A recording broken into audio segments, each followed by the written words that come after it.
அண்ணனோட நிறைய கொஸ்டின்ஸ்க்கு வந்து ஆன்சர் பண்ண போறோம். ஸோ இந்த கொஸ்டின்ஸ் வந்து என்னென்னலாம் இருக்கு அப்படின்னா, இங்க ஸ்டாக்ஸ்லாம் நம்ம வந்து என்னென்ன ஸ்டாக்ஸ்லாம் கன்சிடர் பண்ணலாம் அப்படின்னு சொல்லி அந்த கேள்வி வந்து கேட்கலாம்னு நினைச்சாரு.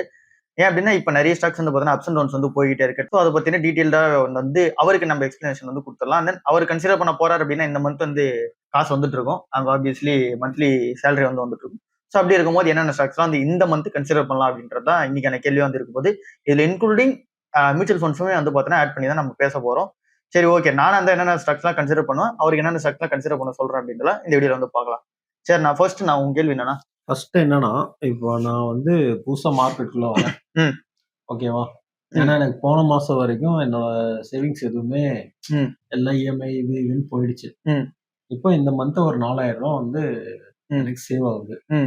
இப்போ 4000 ரூபாய் நான் வச்சிருக்கேன்னா, நான் எதுல கொண்டு போய் இன்வெஸ்ட் பண்றது? என்ன ஷேர்ஸ்ல இன்வெஸ்ட் பண்றது? இல்ல மியூச்சுவல் ஃபண்ட் பண்ணா பெஸ்டா? இல்ல சிப் பண்றதா? எது பெஸ்ட்? சரி, எனக்கு இப்போ நான் ஒரு கேள்வி கேட்கிறேன். 4000 ரூபாய் நீ பண்ண போறல, நீ 4000 ரூபாய் வந்து உனக்கு எப்ப தேவை? திரும்ப நீ 4000 ரூபாய் பண்ண போற. இப்ப நீ 4000 ரூபாய் பண்ணிட்டு இந்த மாசம் அப்படியே விட்டுருவியா, இல்ல அடுத்த மாசம் 4000 பண்ண போறியா? இல்ல 4000 ரூபாய் இப்ப எனக்கு அதுல எந்த பிளானும் கிடையாது. ஐ மீன் 1 இயர் கை வைக்க தேவையில்ல அதுல. அந்த மாதிரிதான். ஏன்னா நான் என்னோட செலவெல்லாம் போக தான் இந்த 4000 எடுத்து வைக்கிறேன்.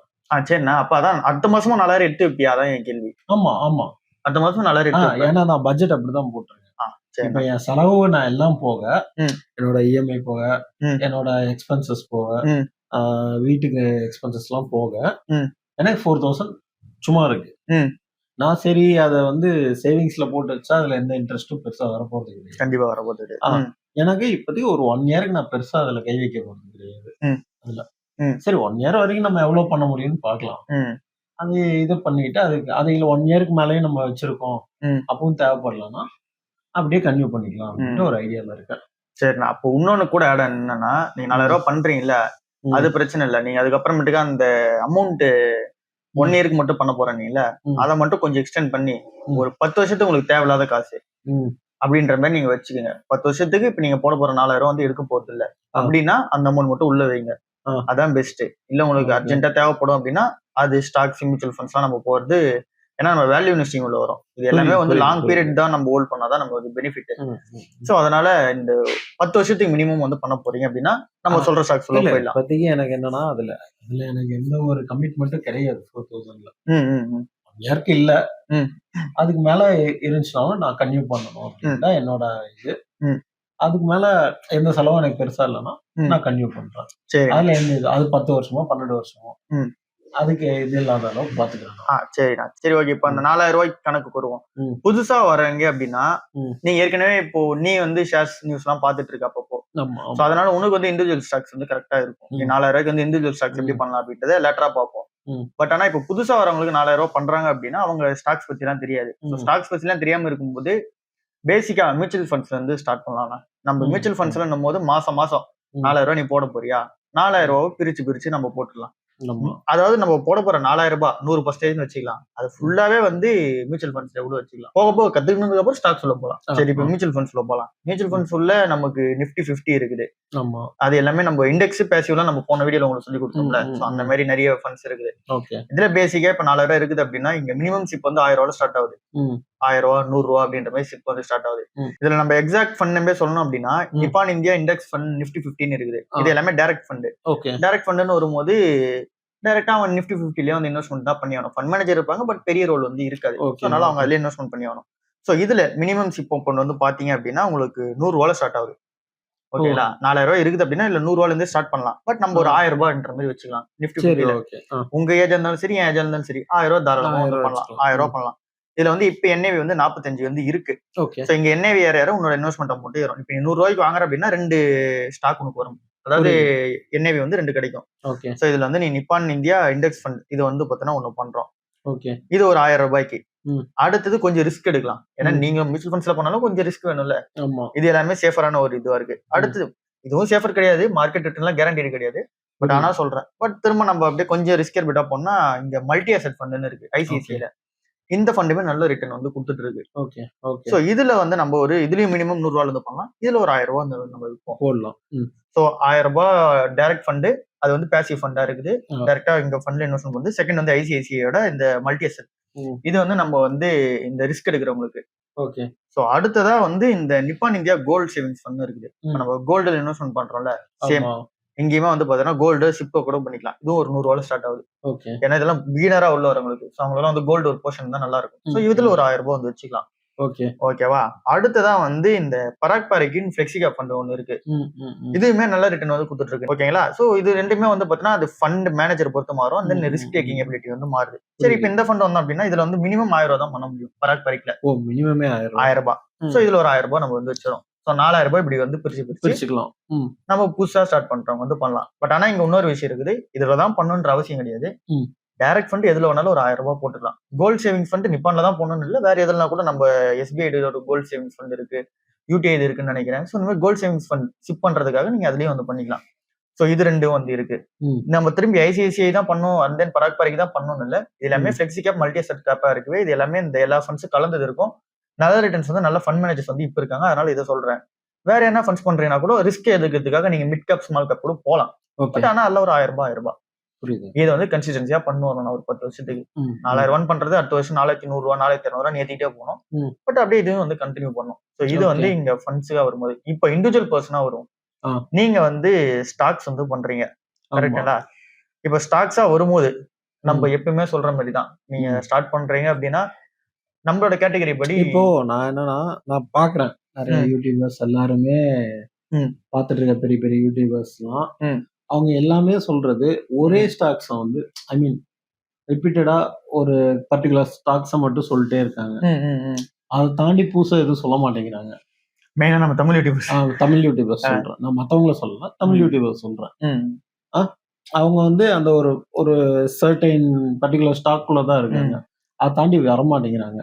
அது என்னன்னா இந்த ITC, IDFC, Tata Motors, IndusInd, Finolex cables, அதுக்கப்புறம் கோல்டு, நார்மலா சொல்றது கோல்டு, அப்புறம் டாடா மோட்டார்ஸ், அப்புறம் இந்த மாதிரி இதுலதான் வந்து maximum of YouTubers Tamil YouTubers இதான் சொல்றாங்க.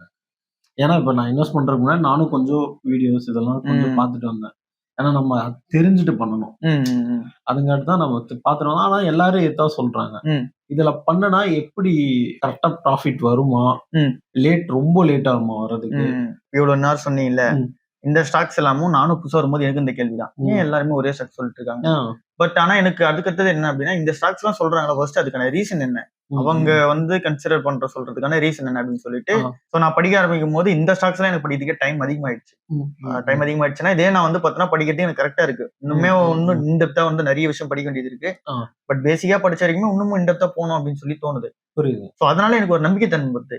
இப்ப ITC வந்து 400லயே வந்து இருக்குதுன்னா ஒரு வருஷமா 2 வருஷத்துக்கு முன்னாடி வந்து ஒரு 500 ரூபாய்க்கு வரைக்கும் போச்சு. ITC ஹோட்டல்ஸ் பிரியும் போது திரும்ப 400 ரூபாய்க்கு வந்துருச்சு. சோ 400 ரூபாய்க்கு டிமேஜர் ஆகி 450 இருந்து திரும்ப 400 ரூபாய்க்கு வந்துச்சு. 300 கூட இறங்குது. அதாவது 390 88 வரைக்கும் வந்துச்சு. வருது அப்படின்னும் போது நான் இப்ப அந்த ஸ்டாக்ஸ் தைரியமா திரும்ப 388லயே வாங்குறேன். அதுதான் எப்படின்னு கேக்குறேன். அதான் படிக்கவே தான் வாங்குறேன். என்னன்னா 1 இயரா அது அப்படித்தான் இருக்கு. அதுதான் எந்த ஒரு இம்ப்ரூவ்மெண்ட் இல்ல, பெரிய ஒன்னும் டிராஸ்டிக் சேஞ்ச் இல்ல. இத்தனைக்கும் ITCங்கிறது பெரிய கம்பெனி. ஏன் அது வந்து அவ்வளோ இதாக மாட்டேங்குது? சரி, நான் இதுக்கு வந்து ஒரு கிளியரான ஐடியா சொல்றேன். ITC வந்து 1 இயரா ஏறல. பட் ஆனா அவங்க 1 இயரா பண்ண பிளான்ஸ் தான் நான் சொல்றேன். பேசிக்கா இது வந்து எல்லாருக்கும் தெரிஞ்சது, புரியறதுக்காக இது வந்து சொல்றேன். 20,000 கோடி ரூபாய் இன்வெஸ்ட்மெண்ட் வந்து பண்ண போறதுன்னு சொல்லியிருந்தாங்க. அது தனியா. அண்ட் தென் அதை தாண்டி நிறைய இன்வெஸ்ட்மெண்ட் வந்து பண்றாங்க. இந்த இன்வெஸ்ட்மெண்ட் எல்லாம் எப்படி அப்படின்னா, நம்ம வந்து நீலாம் பிளிங்கிட் ஷிஃப்ட் வந்து அதிகமா யூஸ் பண்றேன்.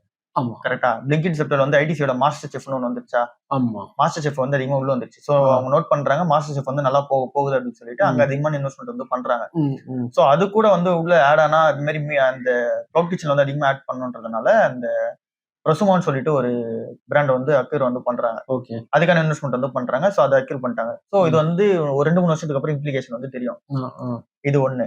ரெண்டாவது இப்போ வந்து இந்த கிராசரிஸ் நம்ம ஜெப்டோ எல்லாம் வந்து இந்த ஃப்ரெஷ் கிராசரிஸ் கொடுக்குறாங்க. அண்ட் தென் ரெடி டு குக்காக நிறைய விஷயம் வந்து பண்ணி கொடுக்குறாங்களா. சோ அதுல உள்ள இன்வெஸ்ட்மெண்ட் பண்றதுக்காக இங்க எப்படி ஜெப்டோ எப்படி இங்க 3 கிலோமீட்டருக்கு 2 கிலோமீட்டர் ஒரு இடத்துல வந்து அவங்களோட ஸ்டோர் வச்சிருக்காங்களோ, அந்த மாதிரி ITC வந்து ஸ்டோர் வந்து ஆரம்பிக்க போறாங்க. ஆரம்பிச்சு அதுக்கான இன்வெஸ்ட்மெண்ட் எல்லாம் பண்ணிட்டு இருக்காங்க. 2 நாள் 3 நாள் வந்து அந்த ப்ராடக்ட்டே கெட்டுடுமா, அதுக்குள்ள வந்து வித் ஆகணும். பட் ஆனா அங்க இருக்க மார்க்கெட் வந்து பிடிக்கணும், அந்த மார்க்கெட் வந்து இங்க ஃபைண்ட் அவுட் பண்றாங்க. சோ அதனால வந்து அங்க இன்வெஸ்ட்மெண்ட் வந்து பண்றாங்க. சோ இந்த மாதிரி மல்டிபிள் ஆஃப் இன்வெஸ்ட்மெண்ட் வந்து பண்ணிக்கிட்டே வராங்க. ஒரு ஃபுட் பிராண்டா பார்க்கும்போது HUL எல்லாம் இப்படி பண்றாங்களான்னா பண்றது இல்ல. புரியுது. அதர் எஃப்எம்சிஜி கம்பெனிஸும் பண்றது. பட் ஆனா இவங்க பண்றாங்க. அண்ட் தென் இவங்களோட மார்க்கெட் அந்த ஃபண்டமெண்டல்ஸ் பார்க்கும்போது 26-27 தான் இருக்கு PE. நான் 26-27 பிரைஸ் டு earnings கொடுத்து இதை வாங்குறதுக்கு பதில் நான் ஏன் HUL அதெல்லாம் போய் வாங்க போறேன். ஸோ அதனால நான் இதுலயே வந்து இருந்துறேன். அண்ட் தென் இந்த பிசினஸ் நல்லா தான் போயிட்டு இருக்கு, நல்ல இன்வெஸ்ட்மெண்ட் வந்து பண்றாங்க. அதோட அப்டேட்ஸ் எல்லாம் நானும் சொல்லிக்கிட்டே இருக்கேன். ஸோ எனக்கு ஒரு தைரியம் இருக்குது, 380 போனாலும் நான் வாங்குறேன். ஓகே, அதான் 450 வாங்கினாலும் எனக்கு என்ன தைரியம் இருந்துச்சோ அதே தைரியம் வந்து இப்பவும் இருக்கு. 490லயும் நான் வாங்கினேன், அந்த தைரியம் எனக்கு இப்பவும் இருக்கு. என்ன ரீசன்னால அதை பத்தி படிச்சுட்டே இருக்குது. நீங்க சொல்றீங்க இந்த மாதிரி மாஸ்டர் செஃப் இதெல்லாம் போகுதுன்ட்டு, அது நல்லா போகுதா இல்லையாங்கிறது நமக்கு எப்படி தெரியும்? அதான் அவங்களோட Q1, Q2, Q3 ரிசல்ட்ஸ் எல்லாம் வந்து வருது இல்லைன்னா அதுல வந்து சொல்லிடுவாங்க இந்த மாதிரி அவங்க என்ன பிசினஸ்ல இருந்து ஆக்சுவலா என்னதான் நடக்குது அப்படின்ற மாதிரி சொல்லுவாங்க. அண்ட் தென் ஃபர்தர் அப்டேட்ஸ் வந்து என்னென்னலாம் சொல்லுவாங்க. சோ அதுல வந்து இந்த பிசினஸ்ல இருந்து எவ்வளவு வந்துச்சு, அந்த பிசினஸ்ல இருந்து எவ்வளவு வந்துச்சு அப்படின்னு சொல்லிட்டு எல்லாம் பிரிச்சு கொடுப்பாங்க. அதுல சிகரெட் பிசினஸ் தான் அதிகமா வந்து உங்களுக்கு ரெவன்யூ வரும். பட் ஃபுட் பிசினஸ் வந்து எப்படி எக்ஸ்பேண்ட் ஆயிட்டே வருதுன்னு அதுலயும் வந்து பிரிச்சு காலம் கொடுத்துருவாங்க. அதை பார்த்து நம்ம தெரிஞ்சுக்க போறோம். அப்போ வந்து நம்ம ரிப்போர்ட்ஸ் பார்க்கணும். ரிப்போர்ட்ஸ் இன்வெஸ்டர் இருக்குன்னா கண்டிப்பா பார்த்துதான் ஆகணும் தான் நான் சொல்லுவேன். ஐ மீன் இண்டிவிஜுவல் ஸ்டாக்ஸுக்கு இப்போ நான் போறேன் அப்படின்னா நீங்க சொல்றது இல்லாம நானும் அதை தெரிஞ்சு கொஞ்சம் பார்த்து வச்சுக்கணும். பார்த்து வச்சுக்கணும். அப்படி இல்லை அப்படின்னா இப்போ என் சேனல் நீங்க பாக்குறீங்க அப்படின்னா நான் Q1ல ஆரம்பிச்சேன். ஃபினான்ஷியல் 2026 Q1ல ஆரம்பிச்சேன் சேனலை. ஜூன் ஜூலை ஐ திங்க் ஜூலைல ஆரம்பிச்சேன், Q1ல ஆரம்பிச்சேன். ஸோ இப்போ Q2 வரப்போகுது. Q1ஓட அப்டேட்ஸ் எல்லாரும் பார்த்துருப்பாங்க. அதுல வந்து நான் போன வருஷம் என்ன நடந்துச்சு அப்படின்ற ஒரு அப்டேட்டும் சொல்லிட்டு Q1 எப்படி நடந்துச்சு, இந்த வருஷம் எப்படி நடந்திருக்குன்னு சொன்னேன். இப்போ Q2 வருது. ஸோ இதை நான் அப்படியே சொல்லுவேன். அதுக்கப்புறம் ஃபர்தரா சேனல் போக போக Q1, Q2 அப்டேட்ஸ்லாம் நான் சொல்லிட்டே வரேன் அப்படின்னா நீங்க அந்த ஸ்டாக்ஸை கன்சிடர் பண்றீங்கன்னும் போது அந்த நியூஸ் பார்த்து தெரிஞ்சுக்க போறீங்க. ஸோ என்ன நடக்குதுன்னு உங்களுக்கும் புரிஞ்சிடும். புரியுது. ஓகே. ஸோ இதனால தானே இந்த ஒரு நான் சர்டன் ஸ்டாக்ஸ்ல இருக்கிறதுக்கான ரீசன் இதுதான் இருக்கு. இப்போ என்ன கேட்டீங்க அப்படின்னா கூட நான் ITC, IDFC, south Indian bank, Tata Motors இந்த மாதிரி தான் நானும் கன்சிடர் பண்ணிட்டு இருக்கேன். நான் கன்சிடர் பண்றது தான் நானும் சொல்ல முடியும், கன்சிடர் பண்ணாத சொல்ல முடியாதுல்ல. கரெக்ட். அதுதான் எனக்கு என்ன டவுட் இருந்துச்சுன்னா ஏன் இது இவ்வளவு ஒரு வருஷம் ஆயும் பெருசா போகல. இப்ப நான் 350 ரூபாய்க்கு போட்டிருக்கேன்னா எனக்கு இந்த வாட்டி ஒரு 600 ரூபாயாச்சு போனாதான் எனக்கு ஒரு ஹாப்பியா இருக்கும். 380ல இருந்து ஒரு வருஷத்துக்கு முன்னாடி 350க்கு போட்டிருக்கேன்னா இப்ப 400 வருது, திருப்பி 380க்கே வரும்போது ஒரு பயம் இருக்கு. அதுதான் இப்ப நீங்க வந்து அந்த Q1 ரிப்போர்ட்ஸ் எல்லாம் பாத்தீங்கன்னா உங்களுக்கு அந்த இது புரிஞ்சிடும். உங்களுக்கு எந்த பயம் இருக்காது, கரெக்டா எல்லாமே வந்து ப்ராஃபிட் ஆகிட்டு தான் இருக்கு. மாஸ்டர் செஃப்ங்கிறது வந்து நமக்கு தெரிஞ்சிடும். அண்ட் ஆல்சோ அப்படியே தெரியலனாலும் உங்களை மாதிரி யூடியூபர்ஸ் உங்க வீடியோஸ் எல்லாம் பார்த்து கொஞ்சம் தெரிஞ்சுக்கலாம். கரெக்டா? ஆமாண்ணா, இதுதான் மேட்டர். இது வந்து இதுக்கும் ITCக்கு மட்டும் பொருந்தாது, IDFC எல்லாத்தையுமே பொருந்தும். ஸோ இப்படி நம்ம போகும்போது இப்ப நம்ம நீங்க கேட்ட கேள்விக்கு வரலாம், 4000 ரூபாய் இருக்கு அப்படின்னா என்ன பண்ணலாம் அப்படின்ற கேள்விக்கான ஆன்சர் வந்து கலந்து நீங்க லார்ஜ் கேப்ல மிட் கேப்ல அப்படின்லாம் நான் வந்து பிரிச்சு பார்க்க வரல. செக்டார் வைஸ் 20% வந்து ஆட்டோமொபைல்ஸ், 20% வந்து IT, 20% வந்து ஃபார்மா, 20% வந்து நீங்க கோல்டு, அந்த மாதிரி நீங்க டைவர்சிஃபை பண்ணி போடலாம். 20% வந்து இந்த IT, pharma and then automobiles, FMCG, gold, இந்த 5 செக்டர்ல வந்து இருந்தா போதும். கூட ஆட் ஆனா இப்போ வந்து EV வந்து நல்லாவே கொஞ்சம் ஃபேமஸ் ஆயிட்டே வருது. ஸோ அதனால கூட வந்து இந்த அமராஜா மாதிரி கம்பெனி ஆட் பண்ணிக்கலாம். ஏன் அப்படின்னா அவங்க EV பேட்டரிஸ்ல கொஞ்சம் வளர்ந்துட்டே வராங்க. ஸோ EV எல்லாமே பேட்டரியில வந்து ஓட போகுது. ஸோ அதனால அமராஜா இப்போ வேல்யூஷன்லாம் நல்லா இருக்கு. ஸோ அதுல வந்து அப்பப்ப அப்படின்ற மாதிரி நம்ம கன்சிடர் பண்ணிக்கலாம். இந்த ஃபினோலெக்ஸ் கேபிள்ஸா இருக்கும், அதுல வந்து அப்பப்ப கன்சிடர் பண்ணிக்கலாம். சோ இந்த மாதிரி செக்டர் வைஸ் பிரிச்சுக்கணும்னா 20% IT, 20% ஃபார்மா. இது எதுக்காக அப்படின்னா 40% உங்களுக்கு டோட்டலா வந்து உங்க போர்ட்ஃபோலியோல 40% 4000 ரூபாய், இங்க 40% வரும்போது ஒரு 1600 ரூபாய் நினைக்கிறேன் சம்திங் அந்த அமௌண்ட் வந்து வரும். அந்த அமௌண்ட் வந்து நீங்க இதுல வச்சிருக்கிறது நல்லது. இதுல இந்த ITலயும் ஃபார்மாலையும் வச்சிருக்கிறது நல்லது. அதை வச்சிருந்தீங்க அப்படின்னா நம்மளோட ருப்பி வந்து வீக்கன் ஆகுது, டாலர் வந்து ஸ்ட்ரென்த் ஆகுது, உங்களுக்கு தெரியும். சோ அதனால அப்ப டாலர்ல இருந்து அதிகமா சம்பாதிக்கிற கம்பெனி எதுவோ அதை நம்ம வாங்குறோம். புரியுது. சோ அந்த மாதிரி IT, ஃபார்மா 20% ITல, 20% ஃபார்மால, 20% ஆட்டோமொபைல்ஸ்ல, 20% பேங்க்ஸ்ல, அண்ட் தென் 20% கோல்டுல, அண்ட் தென் நம்ம வந்து அதர் ஸ்டாக் வந்து கன்சிடர் பண்ணிக்கலாம். சோ இப்ப அப்படியே நம்ம ஸ்டாக்ஸா வரும்போது இப்போ IT இருக்கு அப்படின்னா இப்போ இன்ஃபோசிஸும் and then TCS and then top 4 companies இருக்காங்க. அவங்களே வந்து பெட்டரா தான் இருக்காங்க. விப்ரோ அண்ட் தென் HCL இதெல்லாம் வந்து பெட்டரா தான் இருக்கு. அப்படியே நம்ம ஃபார்மால வந்தோம் அப்படின்னா டாக்டர் ரெட்டி நல்லா தான் இருக்கு, நாட்கோ நல்லா தான் இருக்கு, ஜைடஸும் நல்லா தான் இருக்கு, சிப்லாவும் நல்லா தான் இருக்கு. நான் வந்து டாக்டர் ரெட்டியும் வந்து நேட்கோ மட்டும் கன்சிடர் பண்ணிட்டு இருக்கேன். நீங்க வந்து கன்சிடர் பண்ண போறீங்கன்னா நீங்க என்ன எதுன்னு பாத்துக்கலாம். சரி, அப்படியே நம்ம வந்து ஆட்டோமொபைல்ஸ் வந்தோம் அப்படின்னா டாடா மோட்டர்ஸ் மட்டும் எனக்கு வேல்யூபிளா தெரியுது. மற்றது எல்லாமே கொஞ்சம் காஸ்ட்லியா இருக்க மாதிரி இருக்கு. நான் டாடா மோட்டர்ஸ் மட்டும் கன்சிடர் பண்ணிக்கிறேன். பேங்க் ஸ்டாக்ஸ் வந்தோம் அப்படின்னா அங்க 4-5 கம்பெனிஸ் வந்து இருக்கு. பட் நான் கன்சிடர் பண்றது வந்து இண்டஸ்இண்ட் கன்சிடர் பண்ணிக்கிறேன், சவுத் இந்தியன் பேங்க் கன்சிடர் பண்ணிக்கிறேன், IDFC கன்சிடர் பண்ணிக்கிறேன், கர்நாடகா பேங்க். இது 4 வந்து கன்சிடர் பண்ணிக்கிறேன். DNB பேங்க் வந்து அப்பப்போ கன்சிடர் பண்ணுவேன். பட் அது கொஞ்சம் ரேர் தான். And then Union Bank of India கூட சும்மா 1-2 வாங்கி போட்டு பார்த்தேன். கவர்மெண்ட் பேங்க்ஸ்க்கே நான் போக மாட்டேன். பட் ஆனா அது கொஞ்சம் அண்டர் வேல்யூல இருந்துச்சா, சரி நம்ம புக் வேல்யூ கீழே வந்து வாங்கி பார்ப்போம், கவர்மெண்ட் ஸ்டாக்ஸ் எப்படி போகுது அப்படின்னு சொல்லி பெர்ஃபார்ம் பண்ணுது அப்படின்னு சொல்லி செக் பண்ணலான்ட்டு அது மட்டும் ஒன்னு ரெண்டோ நான் வந்து வாங்கினேன். ஐ திங்க் 10 இருக்கும்னு நினைக்கிறேன். ஸோ அடுத்தது கோல்டுல வந்து நான் வந்து இடிஎஃப் வந்து வாங்கிக்கிறேன். ஸோ அந்த மாதிரி நீங்க இடிஎஃப் வாங்கினாலும் வாங்கிக்கலாம், இல்லை ஷிப் பண்றீங்க அப்படின்னா கோல்டு ஓகே, கோல்டுல இடிஎஃப் இதெல்லாம் இருக்கு. அப்புறம் இந்த கோல்டு அப்படி பண்றது பெட்டரா, இல்ல மணப்புரம் அந்த மாதிரி கோல்டு பினான்ஸ் கம்பெனி இருக்குல்ல, அதுல போய் பண்றது பெட்டரா? என்ன இது ரெண்டுக்கு என்ன டிஃபரன்ஸ்? கோல்டுல நம்ம டைரக்டா நம்ம இந்த ஷிப் பண்றது இடிஎஃப் வாங்குறது வந்து கோல்டு பிரைஸ் அப்படியே ட்ராக் பண்றதுனா, கோல்டு ஏறிச்சுன்னா இதுவும் ஏறும், கோல்டு இறங்கிச்சுன்னா இதுவும் இறங்கும். இது வந்து gold ETF, gold mutual fund. Manappuram and Muthoot எல்லாமே கோல்டு வந்து பேக்கப்பா வச்சு பினான்ஸ் பண்ற கம்பெனிஸ். ஸோ இங்க வந்து அந்த கம்பெனிஸ் வளர்ந்தது அப்படின்னா அந்த நம்ம ஸ்டாக் மார்க்கெட்ல அந்த பிரைஸ் எல்லாமே ஏறும். ஸோ இங்க வந்து அந்த கம்பெனிஸ் எல்லாம் நம்பி இருக்குது கோல்டு நம்பி தான் இருக்காங்க. கோல்டு பிரைஸ் ஏற அந்த கம்பெனிஸ் வந்து பெனிஃபிட். ஸோ இது வந்து எக்ஸாக்டா கோல்டு பிரைஸ் ஏற அந்த கம்பெனி ஏறணும்ன்ற எந்த அவசியமும் கிடையாது. கோல்டு வந்து அதிகமா வந்து மக்கள் போய் இங்க வைக்கணும், வச்சு பினான்ஸ் வந்து எடுக்கணும், அப்பதான் இந்த கம்பெனிஸ் வந்து ஏறும். இதே நம்ம மணப்புரமும் முத்தூட்டும் போறோம் அப்படின்னா அது எல்லாமே நம்ம என்பிஎஃப்சி ஸ்டாக்ஸ் வந்து கன்சிடர் பண்ணுவோம். என்பிஎஃப்சினா உங்களுக்கே தெரியும், நான் பேங்கிங் அந்த பினான்ஸ் சொல்லுவாங்கல்ல. ஸோ அந்த கம்பெனிஸ் எல்லாத்தையுமே நம்ம ஃபண்டமெண்டல்ஸ் எல்லாம் செக் பண்ணோம். இப்ப இருக்கிற புக் வேல்யூ கீழே வந்து ட்ரேட் ஆகுதா, அண்ட் தென் பிரைஸ் புக் வந்து எவ்வளவு இருக்கு, இதெல்லாமே செக் பண்ணோம். அதுக்கு கீழே கிடைக்குதுன்னும் போது அந்த ஸ்டாக் வந்து பெட்டரா வந்து இருக்கும். ஸோ ஏன் அப்படின்னா நம்ம இங்க வந்து வேல்யூவா பிக் பண்றது இந்த ஸ்டாக்ல அவசியம். கோல்டு ஏறுது, அதனால மணப்புரம் எந்த பிரைஸ் இருந்தாலும் வாங்கலாம், வாங்க முடியாது. வாங்கலாம், நீங்க வாங்கறதா இருந்தா வாங்கலாம். பட் ஆனா என்ன அப்படின்னா நமக்கு அந்த லாங் டேர்ம் போகும்போது நம்ம அதிகமான காசு கொடுத்து வாங்கிட்டோம் அப்படின்னா நமக்கு அந்த growthன்றது கொஞ்சம் கம்மியா தான் இருக்கும். அதனால எந்த அளவுக்கு வேல்யூ பிக் பண்ண முடியுமோ அப்படி பிக் பண்ணிக்கணும். அதுல அந்த இதுல இருக்க டிஃபரெண்ட் ஆகுது.